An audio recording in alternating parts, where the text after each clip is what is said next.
When this Liberal Prime Minister split the costly Liberal deficits into so-called operating and capital spending, experts warned that he'd use it to cook the books. And last week, the Parliamentary Budget Officer confirmed exactly that.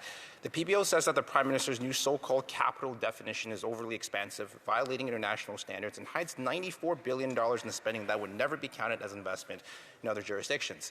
In the private sector, when finance and accounting definitions are changed by management, it's a red flag. Even after moving the goalposts, the PBO finds that there's only a 7.5% chance that the Prime Minister will meet his own fiscal anchor. In other words, after all the spin, there's a 92.5% chance that the deficit-to-GDP ratio is going to worsen. So after breaking every promise he made to Canadians, how can this costly Liberal Prime Minister look families in the eye and pretend he's spending less when the PBO just exposed the truth, that he's manipulating Canadians and Canadians are left to pay the price? The Honourable Member for Madawaska-Restigouche. Thank you, Madam Speaker.